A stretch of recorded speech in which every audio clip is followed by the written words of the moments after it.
ghoulish. Another really cute one. Alvin and the Chipmunks Meet Frankenstein, 1999. So obviously this is a cute little family film. I do know there's Alvin and the Chipmunks Meet Wolfman, I think it's called, but I've not seen that. If anyone's seen that, let me know if it's any good. But it's really cute. Basically the kids, the chipmunks have been hired to sing at this new theme park, and in the theme park there's this like evil little scientist guy, a little Frankenstein if you will, and he's made Frankenstein's monster, and he tries to get him to perform at the amusement park, and it all goes wrong, and he's a socially anxious diva, so he tries to run away and he gets scared, and then it's really cute because him and Theodore are like best friends, and they just look out for each other, and it's really sweet, and they're up to some crazy mischief. But yeah, if you want a cute little horror, you can watch that with a family. It's not really horror, is it? I keep on saying horror, it's not horror. If you want a cute little family film for this holiday season, that's cute. It's a cute little film, innit? I'm doing a complete 180 from the last two films. Crash, 1996. Of course, I have it on DVD. This is another David Cronenberg, so The Fly and this, the same man. Because it's so weird, it's so erotic, and it has no apologies about it, guys. Because it is Freaktober. It is Freaktober at the end of the day. And it has a lot of body horror, and oh, it's just so manky. So manky. Basically, it's about this group of people that have a thing for car crashes. And it was kind of alluded to that the highest amount of pleasure they can get is from dying from a car crash. Yeah, it's really weird. So they're like recreating car crashes, but we kind of see it from the point of view of someone new coming into the group. So what is this guy's name? He's in so many weird films. Does it say? James Spader. He's in a lot of freaky films. So we're coming from the character that James Spader plays. He, at the beginning of the film, gets in a car accident, and when he's in the car accident, the woman that crashes into him gets her boob out, and he's like, well, that was weird. And then they kind of see each other in the hospital, and they have a conversation, and they kind of become friends, and then she kind of invites him into her world, and she's like, do you wanna meet me and my friends? And then he meets all her perverted friends, and they're so weird, and then it's also queer. He's queer as hell, and it's just, they're so freaky, and they match each other's freak, and they all love it, which kind of makes it worse, you know what I mean? Like, they're having a good time, but as a film, it's very scary, but it is very erotic. Guys, I showed this to my friends. They did not like it, but oh well, they're missing out. Hashtag happy Freaktober, guys. If you do want to get your freak on, it will be with Crash. It will be. Okay, so obviously, we've not had enough zombie films, so the crazies. So I'm talking about the one from 2010. I have not watched the earlier one. It is an easy watch. It's like, it's a little bit of a bad film. You know what I mean? Like, it's enjoyable because it's a little bit bad. But I did really enjoy it. I would say if you like The Walking Dead, you are going to really like this. I don't know if it's true for the original Crazies film. I've not seen it, like I said. But it does follow the plot of The Walking Dead. Like, the first few episodes, it's very similar to that. It is about two police officers, and one has a wife, and then she kind of cheats. And, like, it's a very similar plot. ICU, The Walking Dead, stealing your plots. But yeah, it was really good. If you like a zombie film, watch it. If you like The Walking Dead, definitely watch it, because it's just The Walking Dead as a film. I'm gonna be real. But yeah. Also, no disrespect to Laurie, not around here, please. But yeah, The Crazies. If you like a zombie film, you'll like this. But another kind of Freaktober film, but a Freaktober film that's got heart. I think this is a really sweet film, and it's so weirdly endearing. So of course I'm talking about The Shape of Water 2017. If you've not seen it, it's such a weird girl film, if you know what I mean. It's about this lady, and I believe she's supposed to be just mute, but she does communicate with sign language, and she works as a cleaner in this company, and I think it's pretty, they don't really discuss what this company does, but it's something sciencey. Anyway, one day she has to clean this like tank area, and as she's cleaning it, this weird little sea creature pops out. And she's like, what the hell? And she kind of bonds with him. She ends up having lunch with him, and she falls in love with this weird little sea creature man. I can't remember the guy that plays him, but oh my god, he is so cool in everything I've seen. He plays the creature in this, and they just fall in love. So it's just really weird, and she like tells her roommate, who is like this elder gay guy. And it's just, I think it's a really sweet film. So if you are looking for a little bit of romance this Halloween, The Shape of Water is so weirdly endearing. It works so well, and I just can't describe why. Next one, I haven't really seen anyone talk about this. It's a bit of a random one. So this is called Catacombs, from 2007. It is based in the catacombs, so it does have a crazy atmosphere, because it's just an insane set. I feel like you don't really have to make, the catacombs are already scary in itself. I would be scared being in that area, so you don't really have to add much to it to make it or horror film, because yeah, it's just hellish. Basically, this girl comes to visit her sister, who is living where the catacombs are. I want to say Paris, guys. I want to say Paris. Please don't believe me if I'm wrong. So she goes to visit her sister, who's been living in Paris. And they go down to the catacombs because her sister's like, let's go to a catacombs rave. You never go out and you'll love it so much and you'll meet my friends. And she's like, oh, that sounds a bit hellish. And I agree with her. But she ends up going anyway. She's like, fine, I'll do it just to be cool like my sister. Not worth it, girl. But she goes, also, you know who my sister is? The woman, Pink herself. Pink. Surprised she went spinning around in this rave. But anyway, they go to this rave and she gets lost. The sister, who's come to visit, gets lost. And there's this weird creature, like, chasing her around. And it's kind of alluded there's a cult in the catacombs. And then the twist is insane. It's insane. And it's such horrendous. Because all these horrible things happen while she's just trying to escape the catacombs. And it's just... oh, it's such a horrible atmosphere. It's so good. So yeah, a bit of a random one. But if you've never seen the catacombs, it's so horrible in a good way. So yeah, this is another one I've not really seen people talk about. Might be because, once again, it's a bit of a random one. But it's called Game of Death 2017. So it is, I'd say it's very fast paced. It's very high tension, high stakes. A lot of desperation from the characters. It is, yeah, it's just high tension. It's very quick. There's something going on and you can't really keep up. But it's really good. It is about this group of friends and they just come to his house. I think they're having a bit of a party and they decide, hey, let's play this board game called the Game of Death. So they stick their finger in this little game and it pricks them and then it starts counting down. And they're like, well, this isn't real. And it counts down and it gets to 0 and then someone dies. And suddenly, it's very real. It becomes very real, very fast, and they read the rules and it says, if you kill someone, you get their time.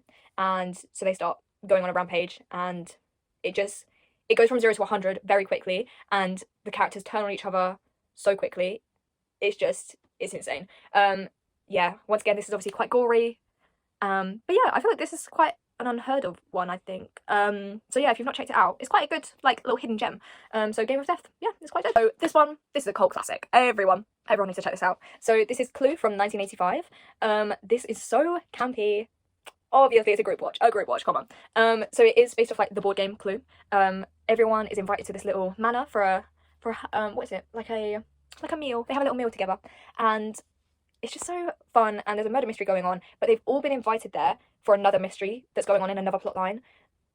There's a lot going on, and there's a lot of guessing. It's just like the board game Clue. You have to guess who it is, and then, oh, it's so fun. The endings, there's different endings. So basically, when I was watching it, when you get to the endings, I was like, why is there so much of the film left? Because they give you an explanation of who it is, yeah, and you're like, oh, perfect. And then it's like, or this is what could have happened. And you kind of get to decide what the ending was. But I just thought it was really fun. You can get all the different endings. Once again, it's campy. I think it's a group watch. It's just really fun. It's got some really fun characters in it. And yeah, it's just fun in it. So this is, again, a weird little horror film I've not heard people talk about. So this is open 24 hours. It's set in, like, a gas station during a night shift. So it is a little bit off-putting because that is a horrendous place to be anyway. It's about this woman who has I believe she's just been released from prison because she was with this guy who was a murderer, and they kind of said she didn't stop it, so she was kind of a bit involved with the murders. But we're following her journey. She's just got her new job, which is at this gas station. She has to work the late shift by herself. We do have one of her co-workers who is popping in and checking she's alright, but she's a very almost unreliable narrator. There are scenes where she's supposed to be hallucinating. There's a lot of hallucinations, so she's supposed to be taking these pills. And the ex-boyfriend, who was the murderer, pops up. And it's kind of like, ooh, is this really happening? And more horrific things just keep on developing and happening as this night shift is going through, and she just wants to survive her shift. And it's just, there's a developing storyline between what happened when she was with this guy and what's happening now. It's very interesting, and you're never quite sure what's going on, if it's real or if it's not. You're kind of learning with her what's happening because she's very unsure. But I thought it was really good. The special effects in it were really good. But yeah, open 24 hours. It's very good. I'm looking for a little bit more romance this Halloween season. There's something, just an easy watch, but like a little bit goofy. Warm bodies. So, of course, this is a zombie film. Of course it is. So, our zombie in this is Nicholas Hoult. I know there's Nicholas Hoult girlies out there. And also Teresa Palmer. I don't know what she's been in, but I feel like I see her everywhere. Yeah. It is basically like a retelling of Romeo and Juliet, but obviously very bizarre, because Romeo is a zombie. And Juliet, her dad kind of runs, like, the area where all the humans are living, and he's very militant, he's very kill all zombies, which, you know, I can kind of get that, mate.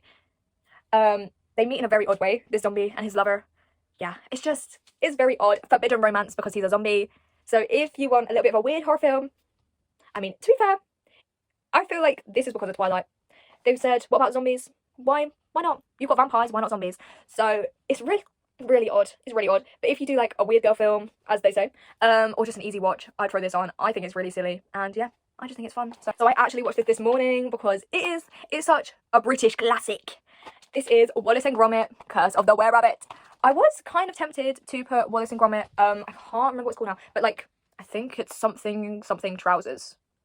The one where the penguin pops up and he's evil, because that little penguin, he does genuinely terrify me, and I'm not gonna make any apologies about that. He is terrifying.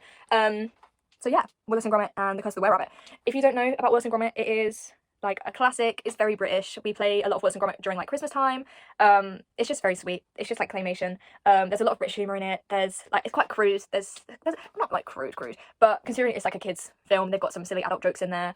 Yeah, it's a family fun film. And basically in this one, Wallace and Gromit create almost like a security system. They create a security company, that's it, for these fruits and veg, because another very British thing, there's a fruits and veg competition, so comparing how big everyone's fruit and veg is, and there's a problem with the rabbits. So there's loads of rabbits and they're all eating everyone's crops. So Wallace and Gromit have a solution. They've got their security system. However, it all goes wrong when they decide, hey, basically, we're looking after these rabbits. What if we want to set them free into the world? We've got to make sure they don't reoffend, which means just trying to make it so the rabbits don't eat any more fruit and veg. So they try this weird like mind control machine, and then the few days after, there becomes a were-rabbit, which is just this humongous rabbit that eats everything in sight, and they think they've captured it, and then they start to realise, maybe we've not. Maybe the were-rabbit was the friends we made along the way. But yeah, fun little silly film. Underrated banger, as always. Wallace and Gromit. Okay. Now, a film that made me shiver and shake in my boots. I watched this quite recently. So this is called Stop Motion 2023. It's so unsettling. It is horrific, and the tension building, is so horrible. So horrible. So it's basically about this lady, and she's an animator, and her mum was also an animator, but sadly, she's kind of at the end of her life. So she says to her daughter, I want you to finish my animation. And the mother and daughter have a very complicated relationship, so she's like, yeah, of course I'll do it. But her mum is kind of alluded that her mum was a little bit abusive to her. She doesn't seem very nice to her. It's just a bit complicated. So she throws herself into this project of, I need to complete this for my mum, I need to complete it, because she kind of wants to complete it before her mum dies, sort of thing. So she's working through the grief of knowing that her mum is dying, and then just non-stop working, and she starts to hallucinate, and oh my god, it's horrible. There's this little girl, and I kind of thought it was a younger version of herself, but I don't know, she might have just been a horrible little thing.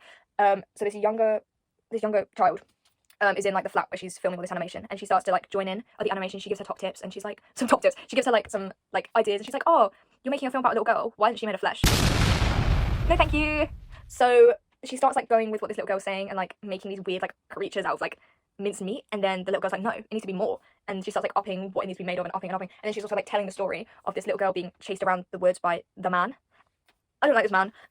Genuinely horrendous. And then also we're kind of thrown into the scene of the animation, so we have to watch this little girl like running away from the man, and the little girl's like made of real meat, and it's horrible, and oh my god, thinking about it makes me feel sick. The sound design, oh my god. There's like a scene where the little meat girl is like crying and she's sobbing, and then like the man's knocking on the door, and it's just horrible. It's a horrible noise. Like, my god, the sound design team were doing some overtime.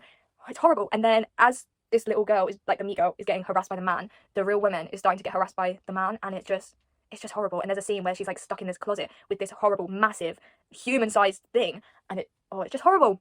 But yeah, so if you do want to be actually scared this Halloween, stop motion, it's horrible. But yeah, that was my list, guys. I hope you enjoyed it, and I'm sorry for the amount that I probably repeated myself. Take a shot for all the times I said this film is banging. Check it out. My god, I do yap on. But yeah, I hope everyone has a really nice Halloween season. Let me know if you've got any plans. Let me know if there's anything you want to see from me in the future. But yeah, hope you guys enjoyed. Bye, see you guys later.